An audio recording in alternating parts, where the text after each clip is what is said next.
De par le monde, vivent des hommes en attente, en alerte. À l'appel d'urgence, ils répondent pour porter assistance et sont prêts à donner leur vie pour sauver celle des autres.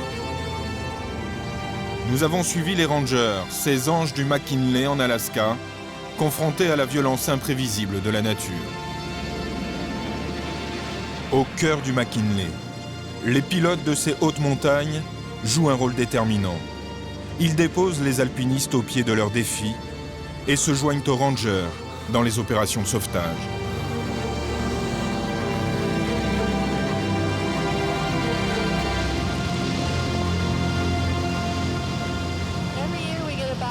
Tous les ans, près de 1200 alpinistes viennent ici pour vaincre le mont McKinley. Seule la moitié d'entre eux atteignent le sommet. La plupart arrivent au camp médical à 4300 mètres et c'est là qu'ils font demi-tour. Trop dur. La saison d'escalade commence début mai et se termine à la mi-juillet. La fenêtre météo est très courte. En été, il fait très chaud et il n'est plus possible de se poser sur les glaciers. Les crevasses deviennent un piège mortel.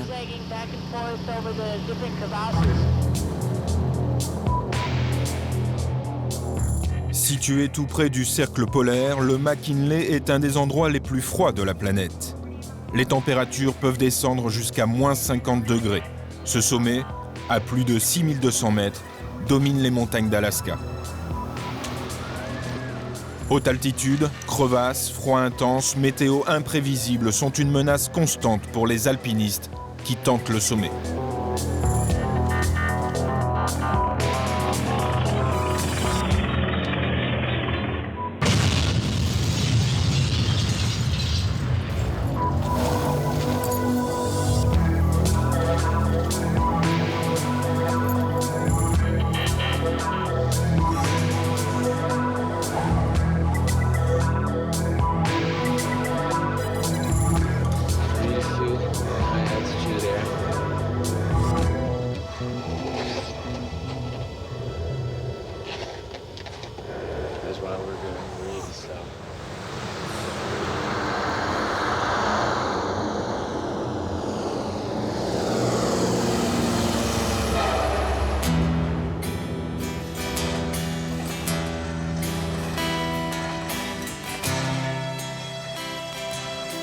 Le mont McKinley, le plus haut sommet d'Amérique du Nord, est aussi connu sous le nom de Denali, qui signifie en langue indienne « le seigneur des montagnes ».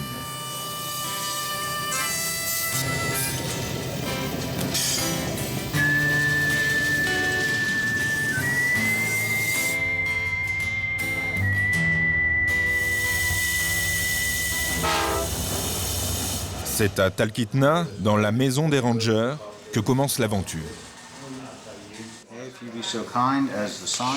Après les formalités d'usage, c'est le briefing et ses mises en garde. Le Denali est une montagne de l'Arctique. On est tout près du cercle polaire. Les températures y sont très froides. C'est un sommet à plus de 6000 mètres. Vous y serez confronté au mal d'altitude et tout ce qui va avec. Ici, vous avez des gelures pour un grimpeur qui avait oublié ces conditions extrêmes. Près du sommet soufflent les vents d'altitude qui peuvent devenir très violents. Sur cette photo, derrière moi, c'est un nuage lenticulaire. Il annonce des conditions très difficiles. Tenter le sommet par un jour comme celui-là serait de la folie.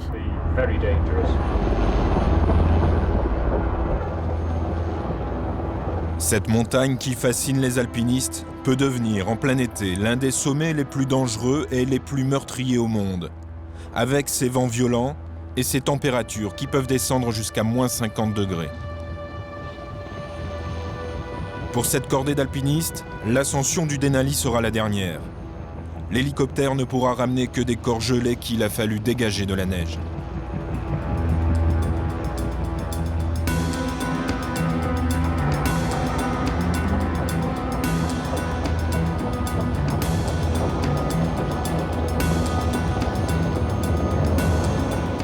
Dans ce défi que les hommes lancent à cette montagne, le danger n'épargne personne. Les rangers ont déjà payé un lourd tribut aux colères du Denali. En cas d'alerte, Daryl Miller dirige les opérations de sauvetage et d'élitreuillage. Malheureusement, on a vécu des accidents tragiques ici. Un volontaire qui m'accompagnait est mort en 94, un autre en 98, et il y a 3 ans, on a perdu 2 volontaires et un ranger dans un accident d'avion en haute montagne.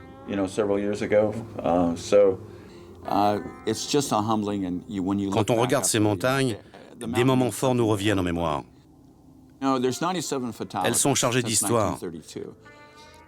Il y a eu 97 morts depuis 1932, et le pire pour moi reste la disparition de rangers et d'amis.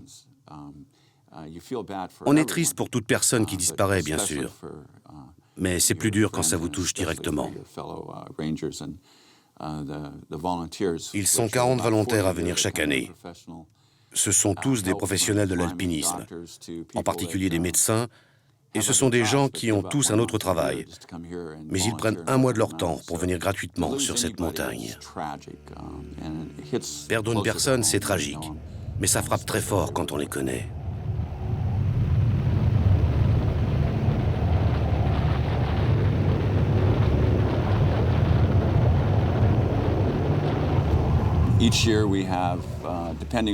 Selon les années, on a à peu près une douzaine de missions de sauvetage très difficiles.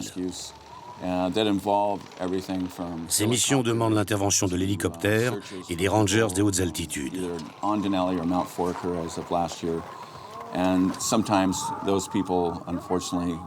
Parfois, malheureusement, ces alpinistes se mettent en danger. Au briefing, on leur explique très clairement qu'un sauvetage n'est pas garanti et que la sécurité de mes hommes est la première priorité quand je décide de lancer une mission.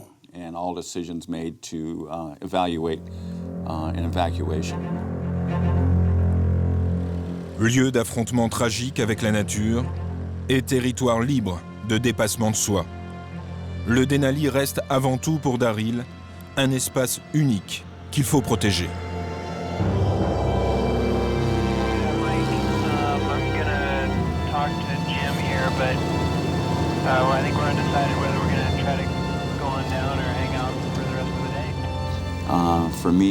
Pour moi, cet endroit est une vaste réserve sauvage. Et avant tout, c'est un parc national. C'est un lieu protégé qui appartient à tout le monde et qui doit rester sauvage. Il ne faut pas le dompter. Il a besoin d'être préservé. Pour nous, pour moi, notre mission, c'est d'être les gardiens de ces montagnes pour le peuple américain, mais aussi pour le monde entier. C'est un endroit qui est vénéré par beaucoup de gens.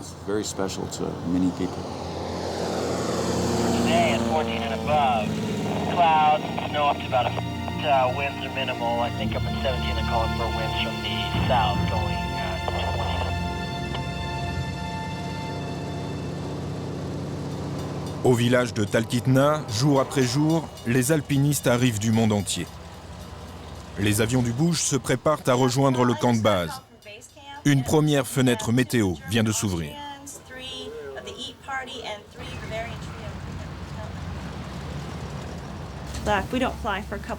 Si on ne vole pas pendant plusieurs jours, on peut se retrouver avec un peu plus d'une centaine d'alpinistes qui attendent dans le village. On peut en avoir 70 au camp de base qui veulent revenir. Ceux-là sont très pressés. L'année dernière, on a installé une grande cloche dans le village. Comme ça, lorsque la météo se dégage sur la montagne, on sonne la cloche et les alpinistes se dirigent vers l'aéroport.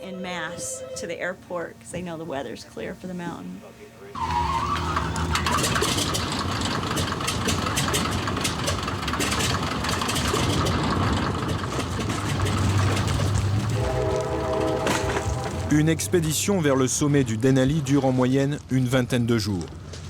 Chaque cordée doit être autonome, nourriture, équipement et fuel pour cuisiner, tout est acheminé au camp de base par avion.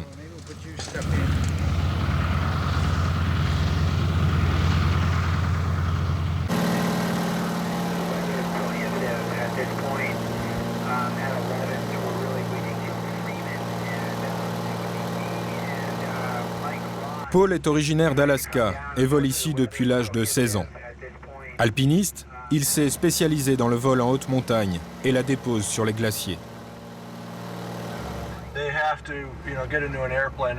Les alpinistes prennent l'avion pour le camp de base. Y aller à pied, cela prendrait près de 10 jours. Et c'est déjà une vraie expédition, par endroits très difficiles.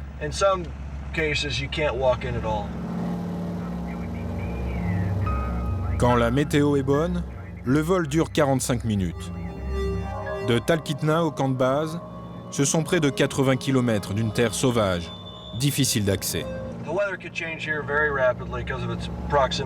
Dans cette région, la météo change très vite à cause de la proximité de l'océan. Les dépressions arrivent de la mer de Bering et se heurtent à ces montagnes.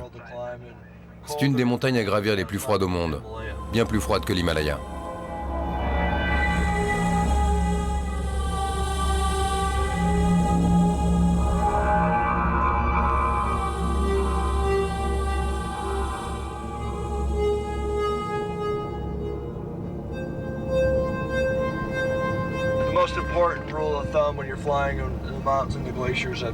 La chose la plus importante quand vous volez dans ces immenses vallées, c'est de garder en permanence une possibilité de retour. Il serait très dangereux de se laisser enfermer par les nuages. Heureusement, on a ces énormes glaciers qu'on suit comme une piste. Celle-ci fait 25 km avant d'arriver au camp de base.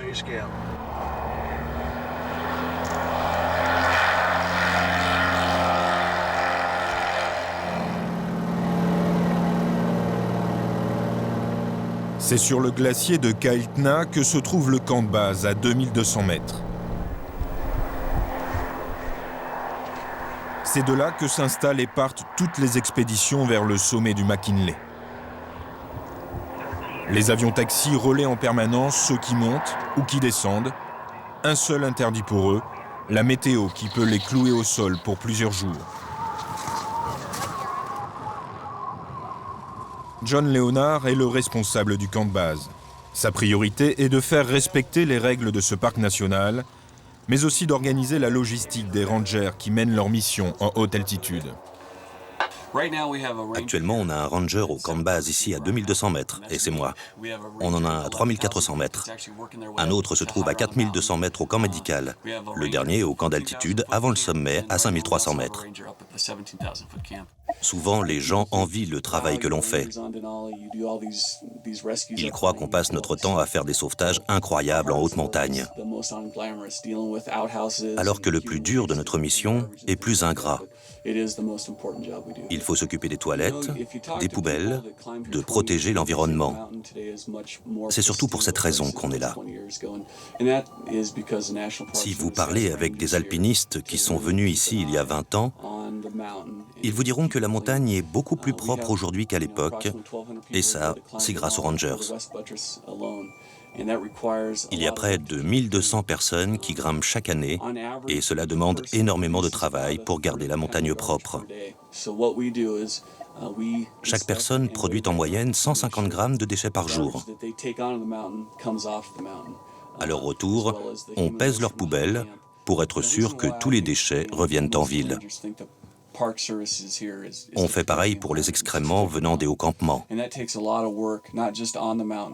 C'est un gros travail qui commence des mois à l'avance quand on envoie la documentation qui explique aux alpinistes ce qu'on attend d'eux et comment mieux préserver cette montagne.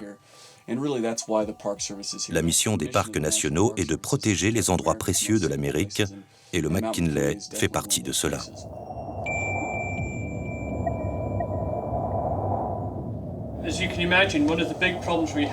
Comme vous pouvez l'imaginer, le gros problème que posent 1200 personnes quasiment sur la même piste, c'est celui des excréments. Pour les parties basses de la montagne, on vous donne des sacs plastiques biodégradables qui serviront de toilettes et que vous jeterez dans les crevasses profondes. Une fois qu'on monte au-dessus du camp médical, il n'y a plus de crevasses. Donc on a inventé cette boîte qui servira de toilette. Pièce très importante, la mousse pour le confort. On a eu énormément de succès avec cette boîte depuis de nombreuses années.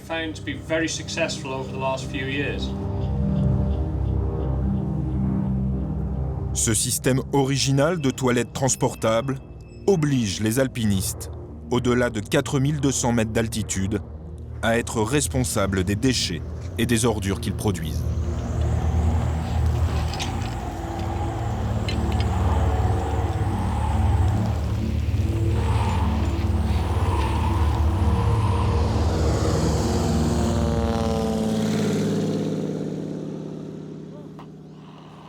Au camp de base, Mike Chen et 3 volontaires se préparent à partir pour leur expédition d'1 mois vers le sommet. On commence aujourd'hui notre patrouille. Je pars avec 3 volontaires, dont un médecin, pendant 3 semaines.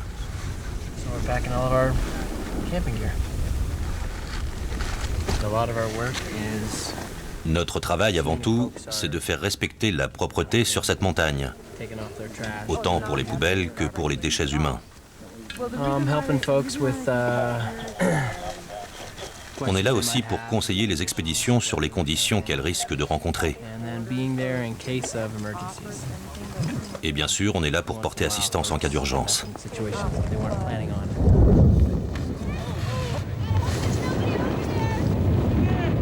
Jesus Christ.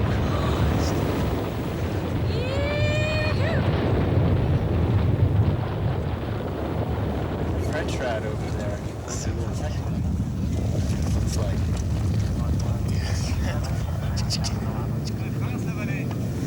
Serious avalanche, huh? Yeah, that was most likely. C'est une chute de sérac. Ça vient de la face nord du mont Hunter. Regardez l'énorme quantité de glace qui est accrochée aux parois des montagnes de cette région. On ne peut jamais savoir quand ça va tomber. Ce n'est pas la température ou le poids de la neige qui est déclencheur comme pour une avalanche. On sait où ça peut se passer en levant les yeux. Mais quand il faut passer par là, faites-le vite et ne vous arrêtez pas pour manger ou pour dormir. Les rangers. Voilà des hommes qui ont choisi de vivre et de travailler ici. Et ils le font par amour de la montagne. Ils sont les gardiens du Denali. Mais s'occuper de ce lieu magique implique aussi de s'occuper de ceux qui veulent s'y aventurer.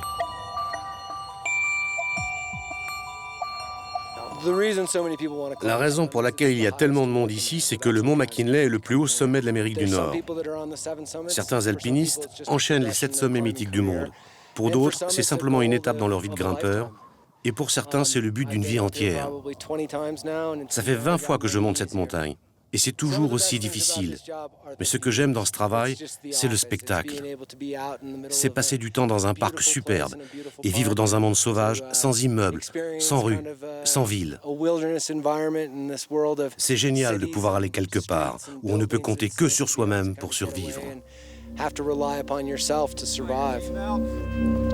Chacun se prépare à quitter le camp de base pour se lancer à l'assaut de la haute montagne. C'est aussi le lieu de rencontre et d'échange avec ceux qui reviennent.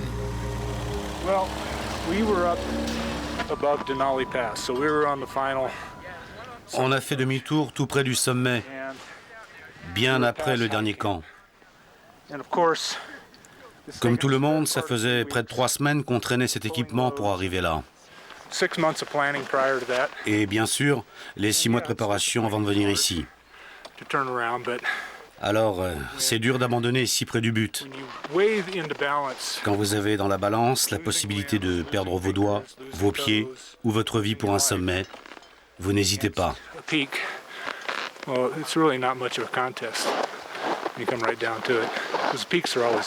La montagne sera toujours là et on peut toujours revenir. Pour cela, il faut être vivant. Si vous êtes mort, la partie est finie. Ça fait 25 ans que je joue à ce jeu.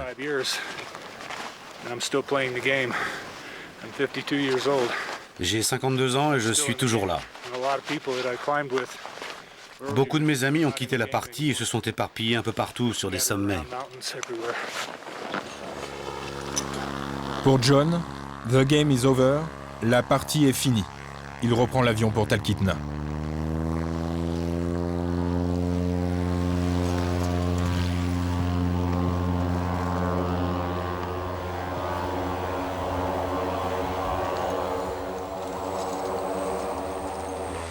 Sur le glacier, c'est Lisa, la sœur de Paul, qui s'occupe des mouvements d'avion. Elle donne aussi tous les jours à la même heure les prévisions météo. Pour les jours qui viennent, le mauvais temps est attendu. Okay, this is base camp for 8 o'clock weather. For tonight, 14,000 feet and above. Partly cloudy. The low at 17,000 of minus 30. Winds southeast 20 miles per hour. And that's the weather. Base camp standing by. I'm the base camp manager. Je suis responsable du camp de base et je travaille pour les compagnies de taxis aériens. Tous les matins, en me levant, j'observe la météo et j'appelle les pilotes pour leur faire savoir s'ils peuvent atterrir ou pas. Vous savez, c'est une grande montagne et on a ici une météo très difficile. La tempête se lève vite et les alpinistes peuvent rencontrer des températures de moins 45 degrés, avec des vents extrêmement violents. C'est vraiment dangereux quand le mauvais temps vous surprend. Pas de visibilité. Ils peuvent rencontrer des problèmes graves. Heureusement, à 4500 mètres, il y a le camp médical avec les Rangers. Sans eux, il y aurait beaucoup plus de morts.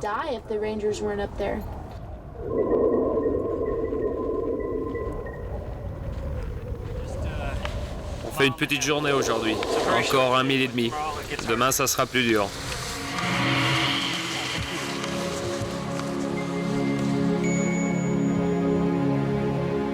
L'aventure du sommet du Denali ne peut être tentée qu'en mai, en juin et en juillet. La longue marche commence. Elle peut durer plus de 21 jours.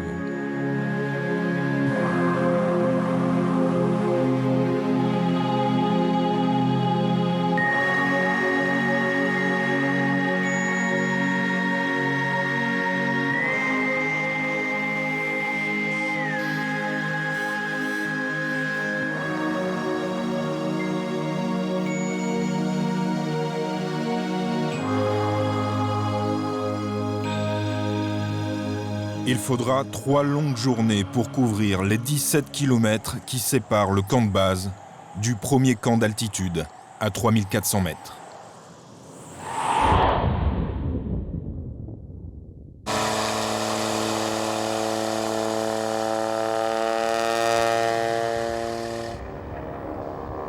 Le mauvais temps s'installe. Les avions quittent le camp de base pour éviter d'être pris au piège de la tempête. Les alpinistes sont désormais seuls avec leurs rêves.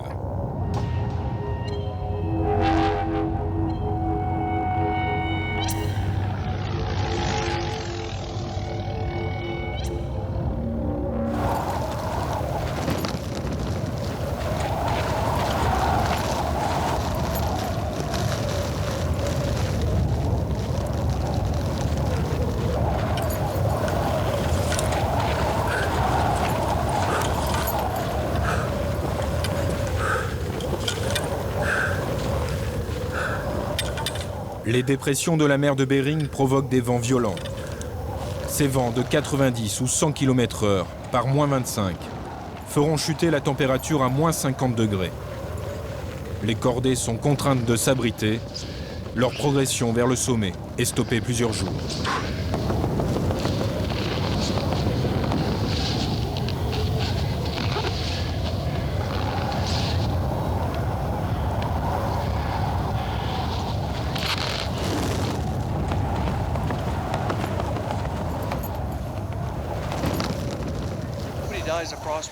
Ici, le froid est terrible. L'hypothermie peut tuer très vite. Quand le corps commence à se refroidir, pour se protéger, il va couper la circulation des mains et des pieds. Et cela afin de préserver les organes vitaux, comme le cœur et le cerveau. Rapidement, vous ne pouvez plus faire face aux gestes quotidiens, comme réchauffer de l'eau ou monter la tente. Là, c'est mal parti. Il y a quelques années, des volontaires avec des rangers ont quitté le camp médical pour grimper une paroi.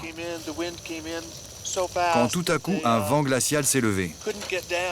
Ils n'ont jamais réussi à redescendre par les cordes fixes. On a retrouvé leurs corps gelés, accrochés à leur sécurité. Tous morts d'hypothermie.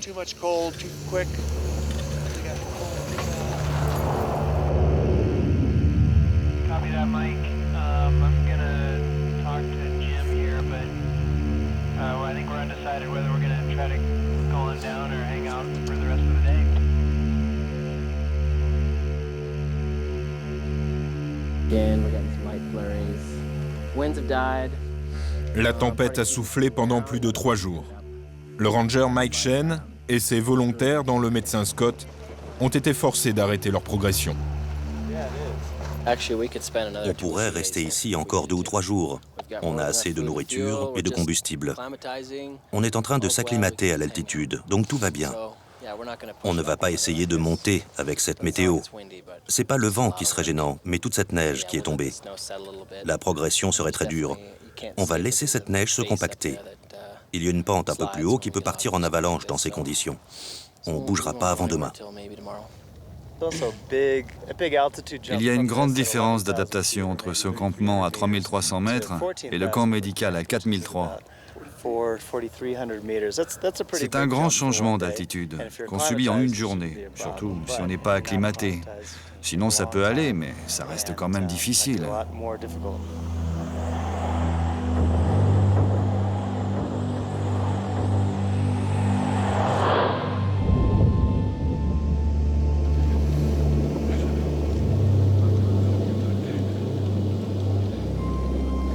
Après plusieurs jours de mauvais temps, la route vers le sommet est enfin ouverte. Des dizaines d'alpinistes bloqués reprennent l'ascension.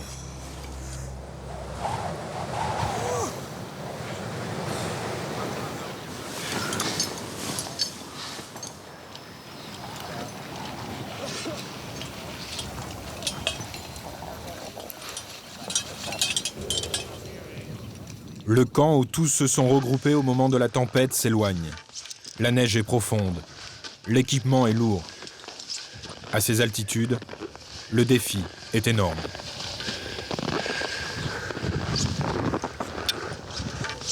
Le McKinley fait partie des 7 sommets mythiques à gravir.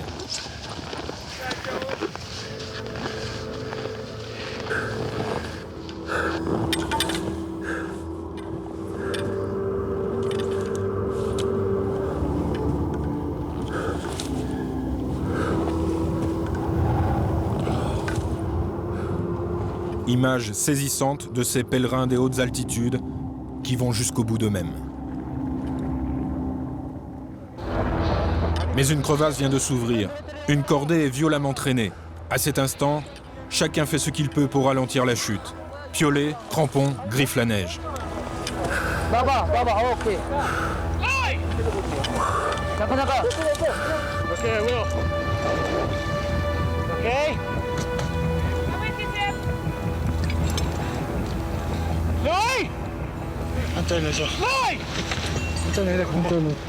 La ligne des pèlerins est brisée. Les cordées les plus proches s'organisent. 15 ou 20 mètres plus bas, dans le noir de la crevasse, des voies remontent. 3 hommes sont au fond. À tout moment, les ponts de neige peuvent céder et les ensevelir.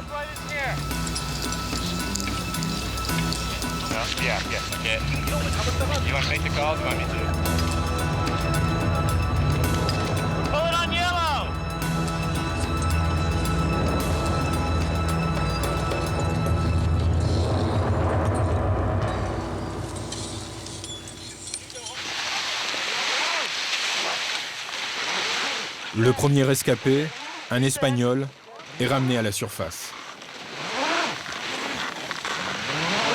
Yeah. Hey. Almost. Suerte. Yeah. On a eu beaucoup de chance. On a fait une connerie impardonnable. Big mistake.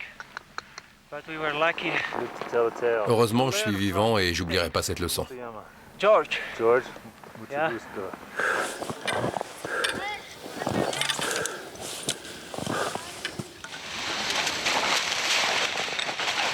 Slowly, slowly.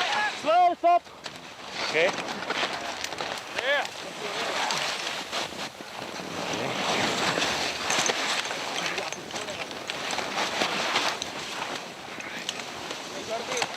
Okay, hold it. While we were just there, Avec mon pote, on était en train de manger sur le bord de la piste, quand une cordée est arrivée. another team came, and we were three. On s'est retrouvés à 3 au même endroit, That we were on, sur un pont de neige invisible qui s'est effondré.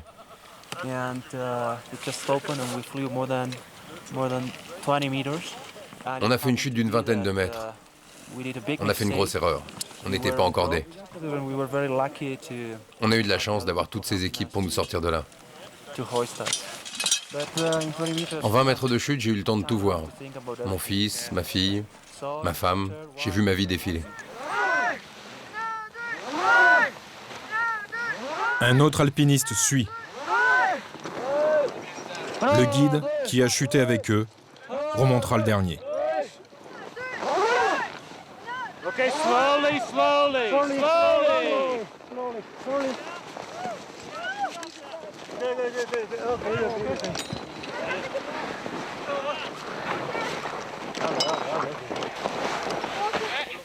Set. Okay. How you doing? My guys just get drug. Yeah. Ça va? They sailed. They got. Mes gars ont dû être violemment traînés. You guys were actually on top of me as I was falling. Dans la chute, j'avais les 2 Espagnols sur les bras. On the rope. On était 3 sur la corde. No wonder they were sailing then. Ah, je comprends pourquoi ils sont vivants. Tu t'es arrêté là? Non, on est tombé plus loin au fond. J'ai eu peur que tout s'écroule. It all looks like it's gonna come in. Yeah. Okay, guys.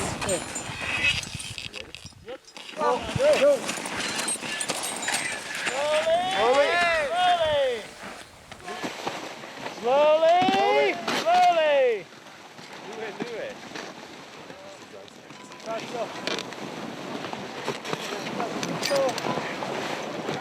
Okay. You all right, dude?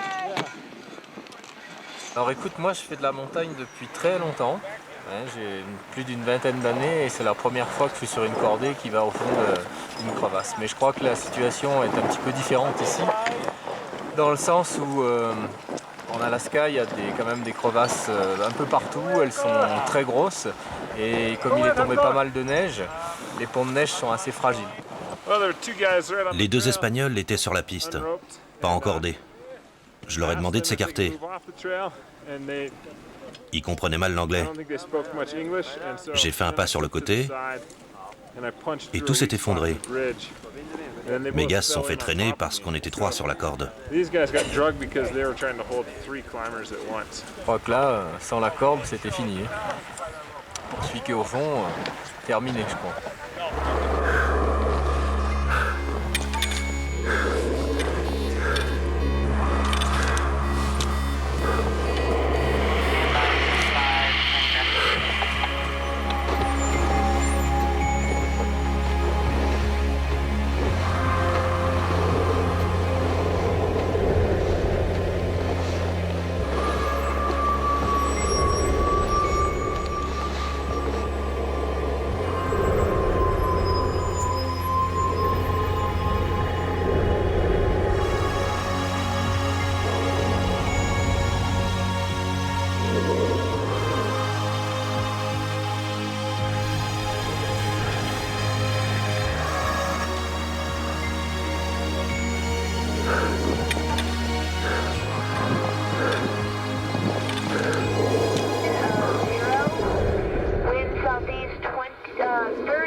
Pour ceux qui arrivent au camp médical, la voix de Lisa résonne de nouveau. Depuis quelques jours, un vent de glace frappe en haute altitude.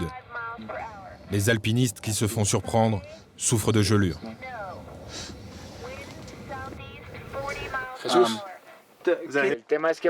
La température a chuté très rapidement. Il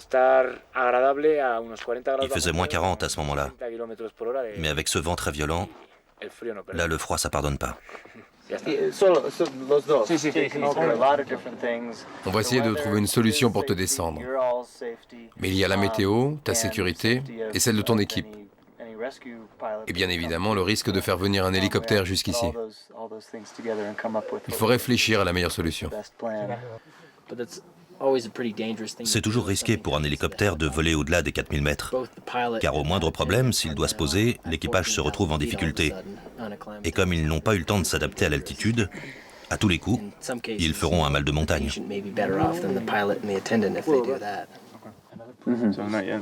En attendant de le faire évacuer, Scott décide de traiter les mains de l'alpiniste. À ce moment, ce dernier sait qu'il peut perdre ses doigts.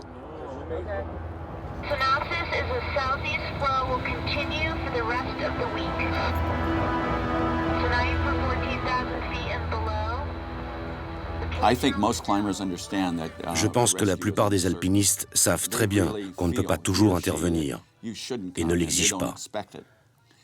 Mais c'est différent pour les familles, pour le mari, la femme ou les enfants. Quand ils viennent ici et qu'on recherche un alpiniste, alors ils demandent qu'on parte. Le plus souvent, ce ne sont pas des montagnards et ils ne comprennent pas le risque qu'il y a. Quand ils sont là et que l'on doit prendre la décision d'y aller ou pas, on lit la détresse dans leurs yeux. C'est un choix très difficile. Depuis 1991, date de mon arrivée comme ranger dans cette station de Talkeetna, il y a eu à peu près 50 morts, autant dans des accidents de montagne que dans des accidents d'avion. L'alpinisme est un sport qui ne pardonne pas, tout comme voler au milieu de ces montagnes. C'est extraordinaire, mais ne faites aucune erreur.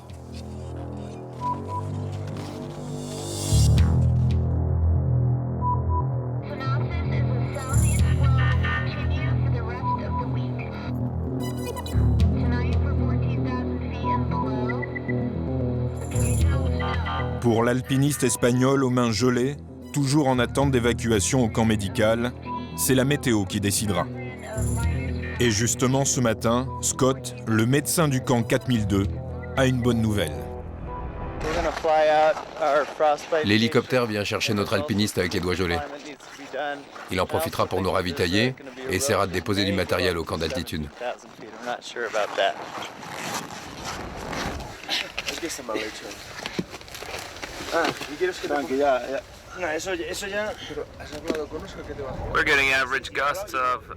Pour l'instant, on a des rafales entre 3 et 8 nœuds, avec des pointes à 15 nœuds.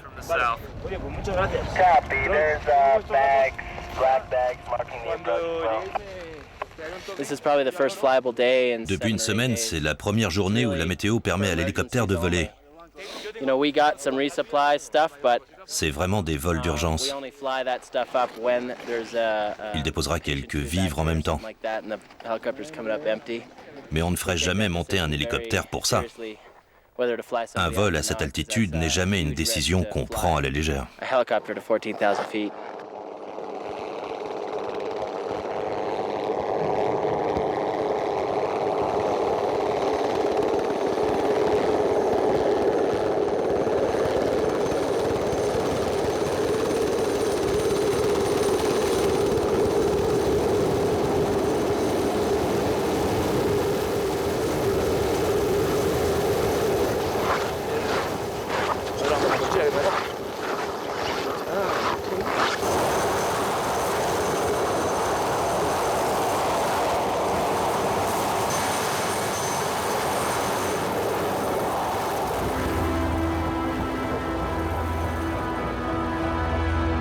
It's okay, three's plenty.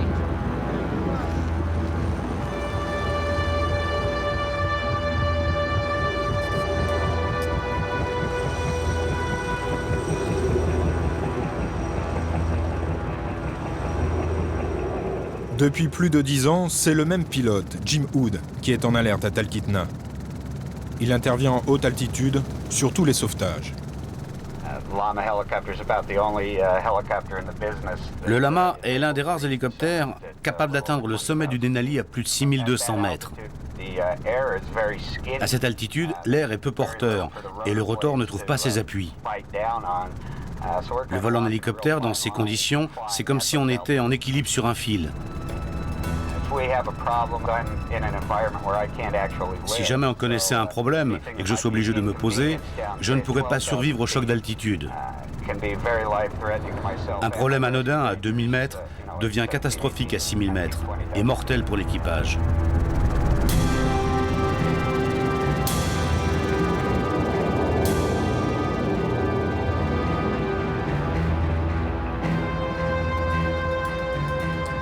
Après avoir déposé le blessé espagnol au camp de base, l'hélicoptère remonte vers le camp d'altitude avec du matériel de sauvetage et des vivres.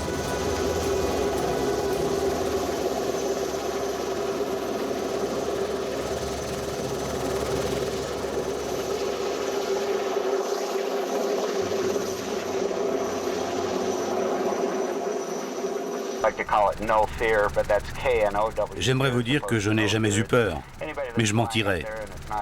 Celui qui n'est pas stressé par ce type de vol, c'est qu'il ne comprend pas la gravité de la situation.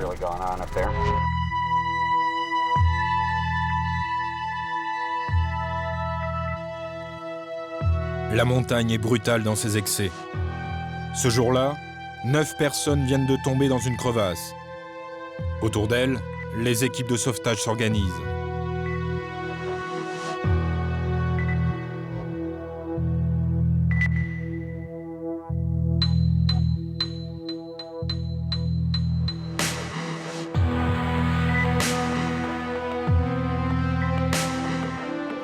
Un premier hélicoptère a déjà évacué 2 blessés graves. 3 personnes sont mortes dans la chute. Les sauveteurs font alors appel à un appareil militaire pour évacuer les derniers rescapés.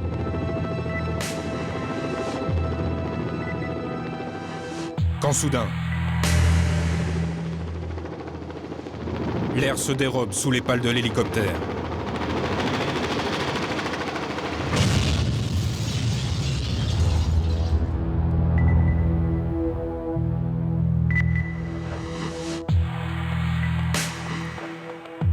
Miracle pour l'équipage. Dans cet accident spectaculaire, il n'y aura aucun mort, un seul blessé grave.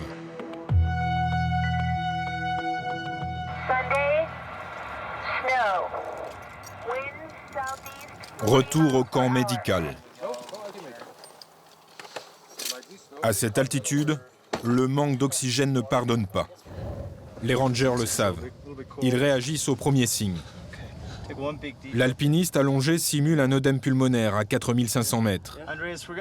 Scott, le médecin, explique aux grimpeurs, bloqués par la tempête, les dangers de la haute montagne. L'œdème pulmonaire est dû au manque d'oxygène en haute altitude. Les vaisseaux sanguins se déchirent et peuvent remplir les poumons de sang. C'est un problème sérieux qu'on rencontre souvent ici. C'est une des premières causes de mortalité en haute montagne. Le traitement, c'est tout simplement de l'oxygène et la descente.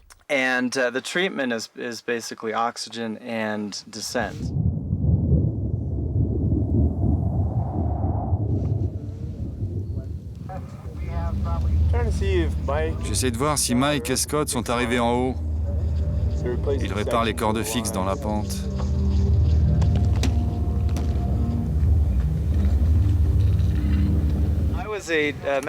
J'étais guide de montagne avant de faire médecine. Les médecins volontaires qui accompagnent comme moi les rangers sont tous des alpinistes. Ici, il faut beaucoup d'expérience de sauvetage en haute montagne. Mike et Scott sécurisent un passage difficile. Une semaine plus tôt, 2 frères ont trouvé la mort en redescendant du sommet. Ils n'étaient pas encordés. Tout au long de la saison, des volontaires comme Scott participent à ces missions aux côtés des rangers. On vérifie les cordes fixes qui sécurisent ce passage difficile, entre 4006 et 5000 mètres en route vers le sommet. Avant, c'était des guides qui faisaient ça. Pour nous, il n'y a pas que du sauvetage. Tous ceux qui viennent travailler aiment vivre dans ces endroits de haute altitude. Et quand vous aimez ces montagnes, vous faites tout pour les protéger.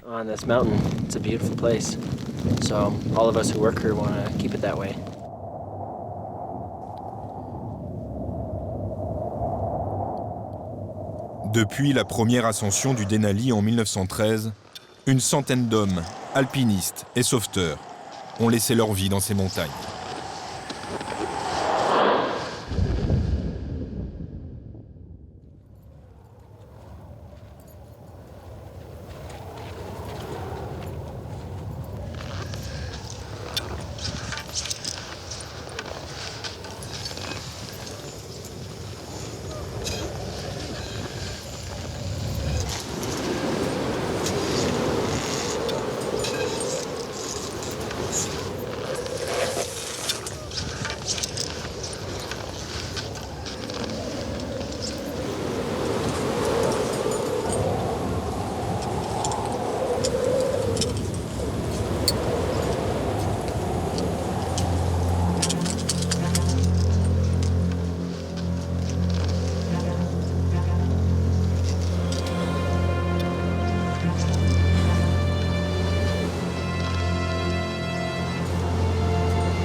Après 15 jours d'escalade dans des conditions difficiles, une autre équipe de rangers poursuit sa progression vers le camp 5003. Et même pour Gordy Quito, l'un de ses anges gardiens les plus expérimentés, cela n'a rien d'une partie de plaisir. Vous savez, le haut campement à 5300 mètres n'est pas un lieu facile. On est toujours à court de souffle, on a mal à la tête pendant plusieurs jours. Les 2 premiers étaient crevés, les 2 qui suivent, ça va à peu près, et ensuite le corps commence à souffrir de l'altitude. En manque d'oxygène pour les fonctions vitales et pour retrouver ses forces, il faut énormément d'énergie juste pour survivre à cette altitude. La plupart des sauvetages qu'on fait dans ce campement sont liés aux gelures et au mal d'altitude, en particulier les œdèmes pulmonaires ou ceux du cerveau. Dans ces cas-là, il faut les descendre le plus vite possible. Et c'est souvent dans le mauvais temps. On est obligé de leur faire passer la crête et de descendre les lignes fixes jusqu'au camp médical. Pour les gelures, tant que les mains sont encore gelées, elles ne sont pas douloureuses. Et ils arrivent à descendre par leurs propres moyens. Mais c'est plus tard, lorsque les mains dégèlent, que cela devient extrêmement douloureux. On a descendu un grand nombre d'alpinistes de ce campement. La situation la plus étrange que j'ai vécue ici, c'est quand on a retrouvé le corps d'un homme, mort depuis 35 ans. Les volontaires qui travaillent avec nous ont bien sûr tous envie d'aller au sommet. Mais je leur ai toujours dit que là n'est pas notre mission. Il faut être prêt à intervenir en cas de besoin. Si on fait le sommet, on n'a plus assez d'énergie pour un éventuel sauvetage. Ultime météo avant le grand jour, les conditions sont enfin réunies pour atteindre le sommet, alors c'est aujourd'hui ou jamais. On est resté bloqué à cause du mauvais temps. Aujourd'hui, c'est le grand jour. C'est enfin le sommet.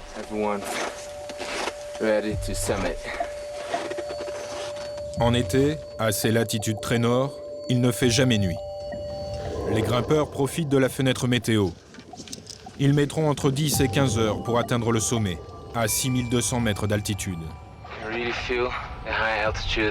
On souffre du manque d'oxygène.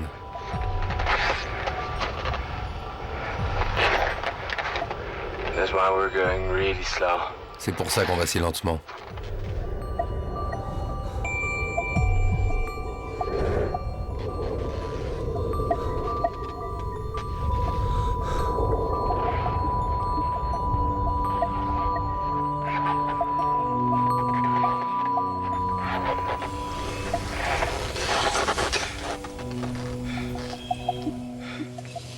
Rangers, alpinistes, tous connaissent cette joie. Ce pari sur soi-même qui se remporte pas à pas. Ce cheminement entre ciel et terre où l'homme se mesure à la démesure.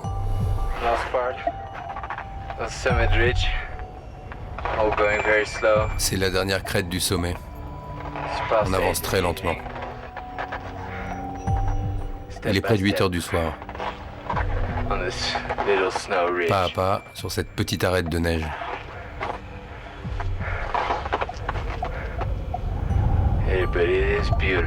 Mais que c'est beau.